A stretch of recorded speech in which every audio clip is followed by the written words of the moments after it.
स्वागत करता हूं आपका थर्ड पार्ट के इस एडवांस्ड मालवेयर टैक्टिक्स के वीडियो सीरीज़ में।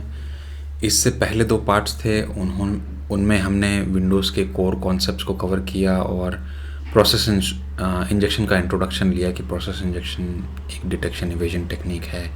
और अब इस पार्ट 3 में हम जानेंगे basic building blocks of process injection को, कि मतलब प्रोसेस इंजेक्शन कोई भी टाइप का हो।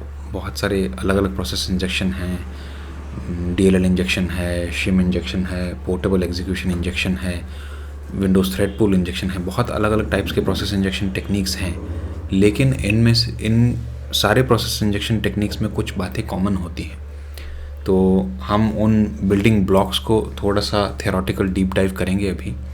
तो ये 3 बिल्डिंग ब्लॉक्स होते हैं प्रोसेस इंजेक्शन के: एलोकेशन, राइट और एग्जीक्यूशन।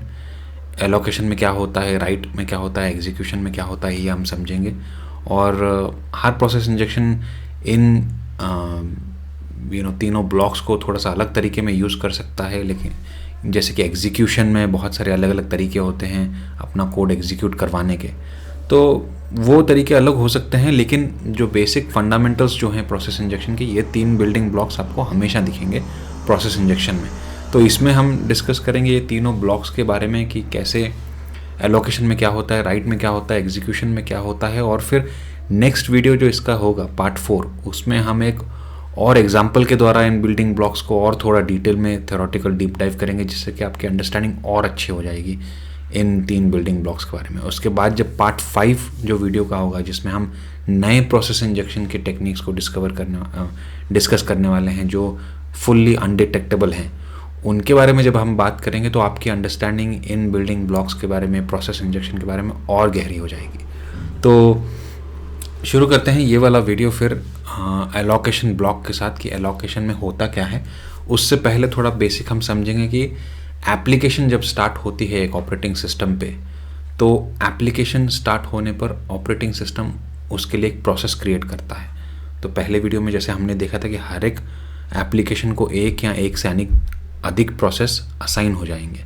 तो प्रोसेस एक रनिंग इंस्टेंस होता है एप्लीकेशन का। तो एप्लीकेशन जैसे ही एक प्रोसेस स्टार्ट करती है, ऑपरेटिंग सिस्टम उस प्रोसेस को एक वर्चुअल एड्रेस स्पेस असाइन कर देता है।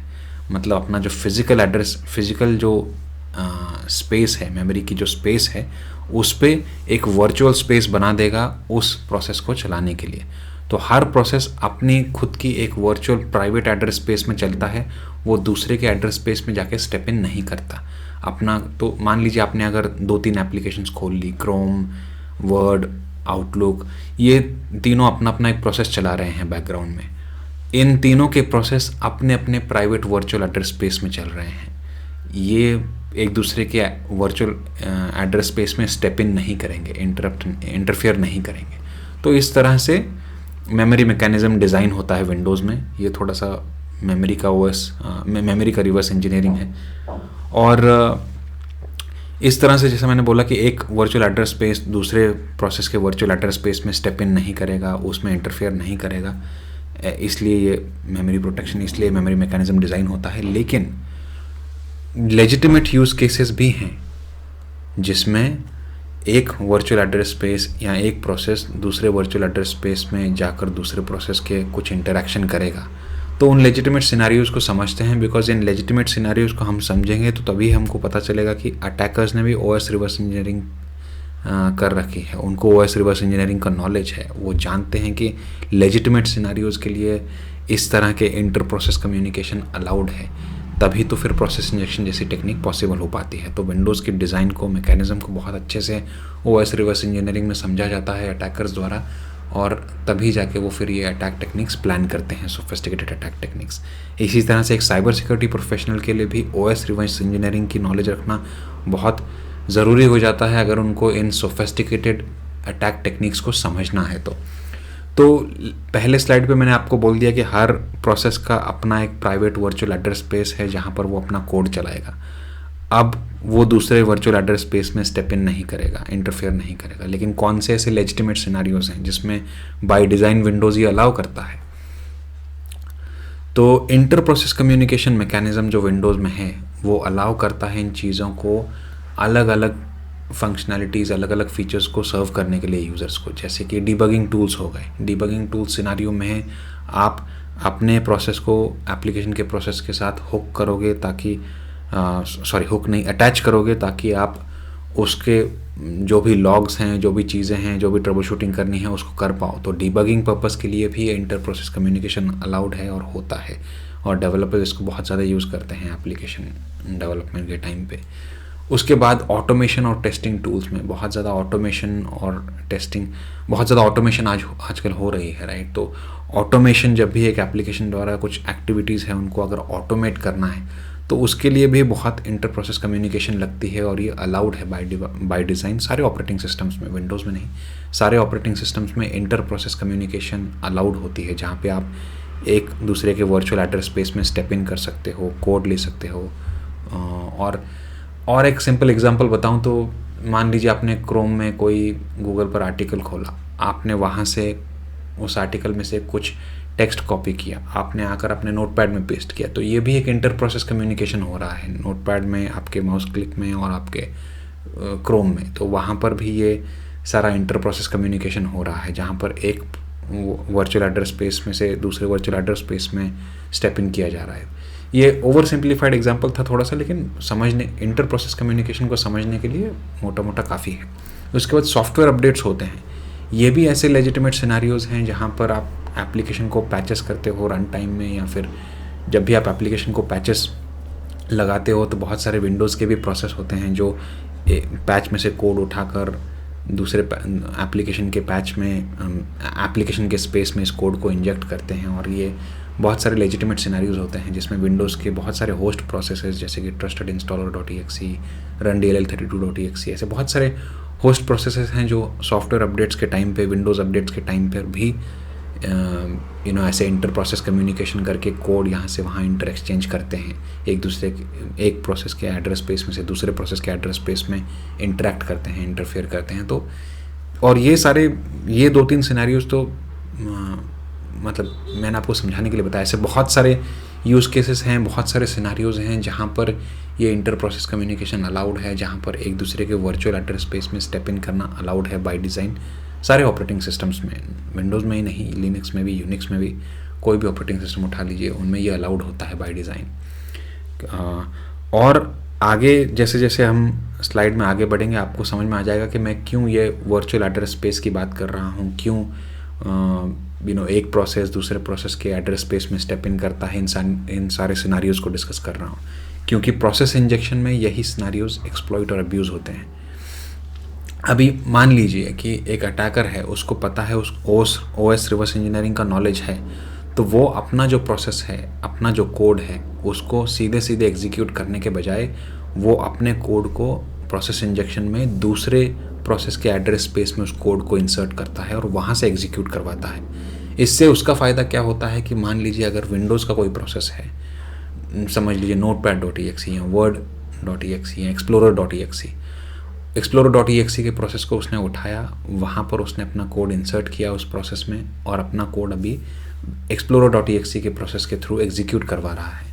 तो अभी explorer.exe उस कोड में फिर जो भी गतिविधियाँ होंगी, जो भी एक्टिविटीज़ होंगी उस कोड के एग्जीक्यूशन पे, कि जैसे अगर अटैकर को बाहर अपने सर्वर्स को कॉल करवाना था, रिमोट देना था सिस्टम्स का, तो वो सारी चीज़ें उस कोड में लिखी हुई हैं। एग्जीक्यूशन के टाइम पे वो सारी चीज़ें होंगी, तो उससे अटैकर के सर्वर्स को कॉल होगा और उसको उस सिस्टम का रिमोट मिल जाएगा। तो ऐसी जो चीज़ें हैं अगर वो अपने कोड से अपने प्रोसेस से करवाता है तो वो बहुत ईजिली नज़र में आ जाएंगी और पकड़ी जाएंगी।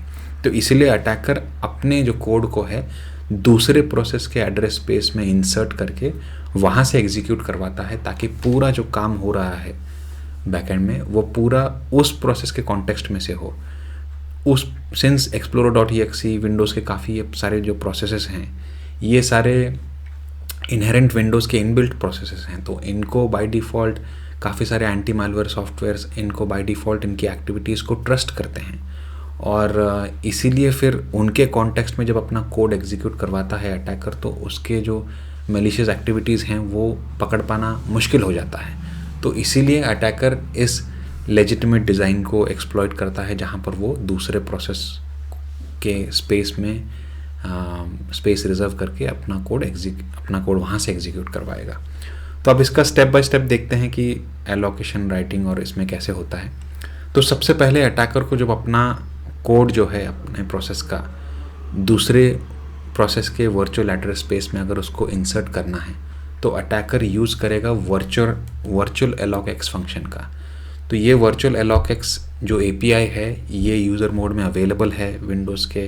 तो इसको अटैकर अपने कोड के द्वारा कॉल करेगा और फिर इसको बताएगा कि कौन से प्रोसेस को टारगेट करना है। अगर उसको explorer.exe को टारगेट करना है तो इस एपीआई को कॉल करके वो टारगेट पाथ देगा explorer.exe का और एलोकेशन करेगा। तो मतलब सबसे पहले एलोकेशन की स्टेज होती है स्पेस रिजर्व करने की। आपको अगर अपना कोड इंसर्ट करना है दूसरे प्रोसेस में तो आपको सबसे पहले उस प्रोसेस में स्पेस रिजर्व करनी पड़ेगी।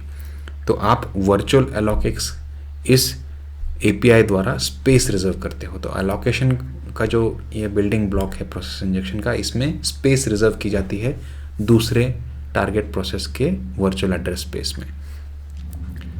स्पेस रिजर्व हो गई, उसके बाद जो भी स्पेस आपके लिए रिजर्व्ड हो गई उसमें जाके आप अपना कोड, अपना प्रोसेस का जो भी कोड है, एग्जीक्यूटेबल कोड है, उसको इंसर्ट कर दोगे। तो पहला स्टेप था एलोकेट के द्वारा स्पेस रिजर्व करना दूसरे प्रोसेस में, और दूसरा स्टेप है write, that is to write your code दूसरे प्रोसेस में। और ये किया जाता है राइट प्रोसेस मेमोरी इस एपीआई से। ये भी विंडोज़ की यूज़र मोड की Win32 एपीआई है जो अवेलेबल है, और इसको यूज़ करके अटैकर अपना कोड दूसरे प्रोसेस के वर्चुअल एड्रेस स्पेस में जो एलोकेटेड स्पेस थी उसमें राइट करता है। उसके बाद आती है एग्जीक्यूशन की स्टेज। अब अपना कोड तो इंसर्ट करवा दिया, अब अटैकर को अपना कोड उस प्रोसेस में एग्जीक्यूट करवाना है। तो इसके लिए फिर अटैकर अलग अलग विंडोज़ की एपीआईज़ हैं जिनको यूज़ करके आप अपना कोड एग्जीक्यूट करवा सकते हो। उनमें से 2 एपीआईज़ का मैं यहाँ पर आपको दिखा रहा हूँ, लेकिन एग्जीक्यूशन में बहुत सारी एपीआईज़ हैं, बहुत अलग अलग तरीके हैं जिनको एग्जीक्यूशन में यूज़ किया जा सकता है अटैकर्स द्वारा अपने कोड को एग्जीक्यूट करवाने के लिए। तो एग्जीक्यूशन में ये फिक्स नहीं है कि अटैकर हमेशा सेट विंडोज़ हुक एक्स या फिर क्रिएट रिमोट थ्रेड ही यूज़ करेगा। एग्जीक्यूशन में अलग अलग स्टेजेस हो सकती हैं, अलग अलग टेक्निक्स हो सकती हैं जो अटैकर यूज़ करेंगे अपने कोड को एग्जीक्यूट करवाने के लिए। एलोकेट और राइट में वो 2 एपीआईज़ कॉमन होंगी, क्योंकि जब भी आपको स्पेस रिजर्व करनी है तो आप वर्चुअल एलोक एक्स नाम की एपीआई का ही इस्तेमाल करोगे। आपको जब भी राइट करना है अपना कोड तो आप राइट प्रोसेस मेमोरी फंक्शन का ही इस्तेमाल करोगे, उस एपीआई का ही इस्तेमाल करोगे। लेकिन एग्जीक्यूशन में ये फिक्स नहीं है। एग्जीक्यूशन में जो टेक्निक ज़्यादा, जो एपीआई ज़्यादा कॉमन हो जाती है, नज़र में आने लग जाती है, एंटीवायरस को पकड़ने लगते हैं, तो अटैकर्स अपना गेम चेंज कर लेते हैं, कोई और एपीआई को एक्सप्लॉइट करना शुरू कर देते हैं, कोई और तरीका ढूंढते हैं एक्सप्लॉइट करने का। और इस वीडियो का जो पार्ट 5 होगा जिसमें हम ब्लैक हैट में जो 8 नए प्रोसेस इंजेक्शन टेक्निक्स को डिस्कवर किया गया था उनके बारे में जब हम डिस्कस करेंगे तो उसमें हम एग्जीक्यूशन में किस तरह से एक नया तरीका ढूंढा गया है उसके बारे में डिस्कस करेंगे। तो इस पार्ट में, इस वीडियो में इतना समझ लीजिए कि एग्जीक्यूशन में होता क्या है। एग्जीक्यूशन में कोड एग्जीक्यूट करवाना होता है। आपने राइट कर दिया अपना कोड दूसरे प्रोसेस के एड्रेस स्पेस में, अब उस कोड को एग्जीक्यूट करवाना है तो आप यहाँ तो इनमें से कोई एक एपीआई का यूज़ करोगे। तो सेट विंडोज़ हुक एक्स, अगर इस एपीआई के बारे में आपको थोड़े में बताना चाहूँ तो ये एक हुक प्रोसीजर को एक्सप्लॉइट करता है। ऐसी एप्लीकेशंस जो मान लीजिए यूज़र्स के माउस क्लिक्स या की स्ट्रोक्स को रिकॉर्ड करना उनके लिए ज़रूरी होता है, तो वहाँ पर ये सेट विंडोज़ हुक एक्स का एपीआई है उसका इस्तेमाल होता है ऑपरेटिंग सिस्टम द्वारा उस एप्लीकेशन के लिए। एक एग्जांपल दूं तो मान लीजिए एडोबे फ़ोटोशॉप है, गेमिंग एप्लीकेशंस हैं। इन गेमिंग एप्लीकेशंस को, एडोबे फ़ोटोशॉप एप्लीकेशंस को, कैनवस जैसी एप्लीकेशंस को, इनको यूज़र का mouse stroke, mouse cursor, keyboard stroke, इनको रिकॉर्ड करना ज़रूरी है यूज़र को सर्व करने के लिए। जैसे आप कोई गेम खेल रहे हो तो उसमें आप माउस के ज़रिए या कीबोर्ड के ज़रिए गेम खेल रहे हो तो आपका प्लेयर कहाँ से कहाँ मूव हो रहा है, ये डेवलपर की एप्लीकेशन को उसको ट्रैक करने के लिए ज़रूरी होता है। तो वहाँ पर मे बी ये सेट विंडोज़ हुक एक्स जैसी एपीआईज यूज़ होती हैं, जहाँ पर आप यूज़र के माउस कर्सर के लिए एक हुक इवेंट क्रिएट कर दोगे, एक हुक क्रिएट कर दोगे, जिससे फिर जब भी यूज़र क्लिक करता है अपने माउस से तो विंडोज़ का हुक प्रोसीजर कॉल होता है और वहाँ पर फिर एप्लीकेशन अकॉर्डिंगली जो भी यूज़र ने क्लिक किया है उसके क्लिक के हिसाब से उसको सर्व करती है। तो ये set Windows hook x Adobe Photoshop जैसी एप्लीकेशन अब मुझे याद आ रही है जब मैं डिस्कस कर रहा हूँ, तो उसमें यूज़ हो सकती है। तो उसमें ये हुक प्रोसीजर कॉल होता है, तो इस हुक प्रोसीजर को अब्यूज़ किया जाता है। वहाँ पर अटैकर जाके अपना कोड जो है हुक प्रोसीजर में डाल के रख देगा, तो जब भी विंडोज़ उस हुक प्रोसीजर को कॉल करेगा तो अटैकर का कोड एग्जीक्यूट होगा। तो खैर सेट विंडोज़ हुक एक्स पे मैं एक अलग वीडियो भी बना सकता हूँ एकदम डिटेल में आपको एक्सप्लेन करने का। हम आज के लिए कॉन्सेंट्रेट करते हैं एकदम बेसिक, जो कि create remote thread. Create remote thread बहुत ही बेसिक, बहुत ही डायरेक्ट तरीका है प्रोसेस इंजेक्शन का और बहुत ही वाइडली यूज्ड तरीका है। तो क्रिएट रिमोट थ्रेड में क्या होता है एग्जीक्यूशन में, ये हम जानते हैं ताकि थोड़ा सा वीडियो सिंप्लीफाइड रहे आपके लिए। सेट विंडोज़ हुक्स को डिस्कस करेंगे थोड़ा डिटेल में तो कॉम्प्लिकेटेड हो जाएगा, तो स्टेप बाय स्टेप आपकी अंडरस्टैंडिंग मुझे बिल्ड करनी है इसमें प्रोसेस इंजेक्शन की। तो मैं क्रिएट रिमोट थ्रेड को डिस्कस करता हूँ, जो कि बहुत ही बेसिक, बहुत ही सिंपल, बहुत ही पावरफुल और बहुत ही वाइडली यूज्ड तरीका था, बहुत ही डायरेक्ट तरीका है प्रोसेस इंजेक्शन का। तो सिंस ये तरीका बहुत ज़्यादा वाइडली यूज्ड हुआ क्रिएट रिमोट थ्रेड का, क्योंकि मैंने बताया जैसे कि क्रिएट रिमोट थ्रेड बहुत ही ज़्यादा सिंपल डायरेक्ट मेथड है प्रोसेस इंजेक्शन का और बहुत ज़्यादा यूज़ हुआ, बहुत ज़्यादा वाइडली नोन है, तो इसको आजकल सारे एंटीवायरस पकड़ने लग गए हैं। तो इसीलिए आजकल क्रिएट रिमोट थ्रेड से अटैक या प्रोसेस इंजेक्शन बहुत ज़्यादा एंटीवायरस पकड़ने लगे हैं और पॉसिबल नहीं होता है। लेकिन समझने के लिए, प्रोसेस इंजेक्शन को समझने के लिए क्रिएट रिमोट थ्रेड को समझना आपको बहुत ज़रूरी है कि एग्जीक्यूशन स्टेज में क्रिएट रिमोट थ्रेड द्वारा अटैकर अपना कोड कैसे एग्जीक्यूट करवाता है। तो क्रिएट रिमोट थ्रेड में आप इस्तेमाल करोगे इस क्रिएट रिमोट थ्रेड एपीआई का। तो अटैकर इस क्रिएट रिमोट थ्रेड एपीआई को इस्तेमाल करता है और उस वर्चुअल एड्रेस स्पेस में अपना जो कोड है उसको एग्जीक्यूट करवाता है। कैसे एग्जीक्यूट करवाता है उस वर्चुअल एड्रेस स्पेस को, जैसे कि हमने first part of the video में अगर आपको याद होगा तो डिस्कस किया था कि कोई भी प्रोसेस को चलाने के लिए कुछ थ्रेड्स, कुछ वर्कर्स ज़रूरी होते हैं जो ऑपरेटिंग सिस्टम प्रोवाइड करता है। तो एक प्रोसेस जब स्टार्ट होता है उसको बाय डिफ़ॉल्ट कुछ थ्रेड्स, कुछ वर्कर्स असाइन हो जाते हैं उस प्रोसेस को चलाने के लिए।